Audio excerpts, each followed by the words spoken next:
Hello, Arboretum students. I'm so happy to be with you today. I bet you're wondering why I have these glasses on. Well, they're a special part of our lesson today because we are going to talk about how important it is to be a positive, sunny, and very optimistic thinker.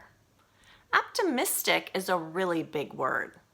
And I'm going to tell you what it means. Does anyone at home know what it means? Say it out loud. Okay, if you said it and know it, awesome. If you don't, well, look, we're going to learn something new today. So being an optimistic thinker means you look at the glass as half full. Now I have a glass here and it is filled to the very middle.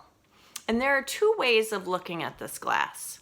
I could be an optimistic thinker, positive, sunny thinker, and say, oh, I have half a glass of water. Oh, I'm so thirsty. I'm so thankful and appreciative to have this water. Yeah, I'd probably like a full glass, but I'm just really thankful for what I have. So, I'm just really a happy person right now, and I'm so thankful. I love water. Oh, I'm a lucky girl. Or you can look at the glass half empty. Now look, it's the same amount of water. Let me put this down, and I am now going to put on my gloomy, negative thinking glasses and my stormy, gloomy, negative. Oh, let's grab this glass again. All right, same amount of water, same glass. Oh, half a glass of water? I mean, how ridiculous. I can't even get a full glass of water. I don't want to drink that if I don't have a full glass. Oh, that's all I get? I'm not drinking that. Oh, I don't want that water.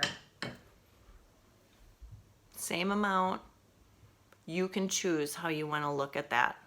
Glass half full or glass half empty. I think looking at situations with the sunny, positive, optimistic thinking makes life way more special. So that is our lesson today. It's really important that you look at each situation with the most positive viewpoint that you can. And only you can do it. It's all within your power. Sometimes you just have to stop yourself and say, you know what? I'm really thinking about this negatively. That is definitely a glass half empty viewpoint. Let's stop and think. What could I say to myself instead that's more encouraging? Like, I can do this. All it takes is a little time and effort, and I'm going to figure this out.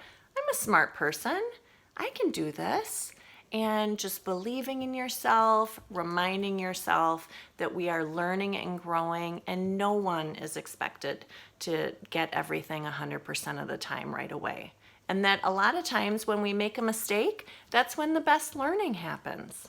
So this lesson today about being an optimistic thinker is really, really important because I teach this topic and I still have to stop myself.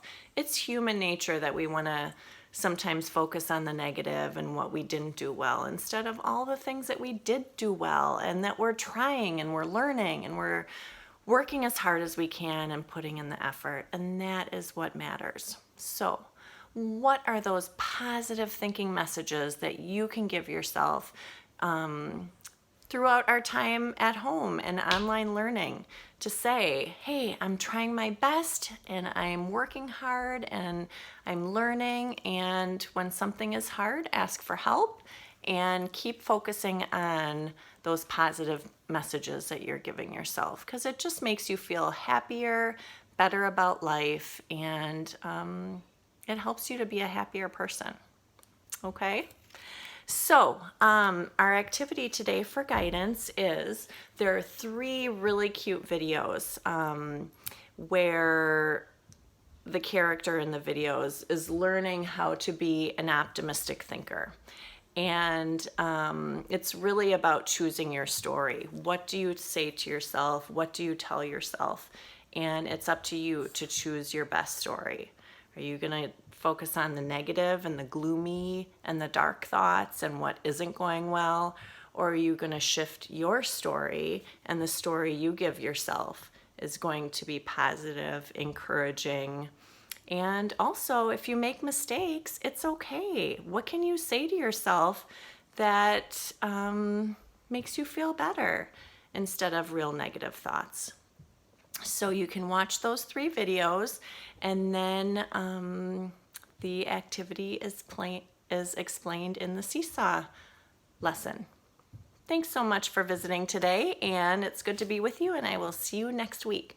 If you guys have ideas of lessons that might be helpful while we are all home together, just send me an email. My email is DianaWorrell, DianaWorrell, @wanakey.k12.wi.us, or you could put it in a seesaw message. All right, bye everyone.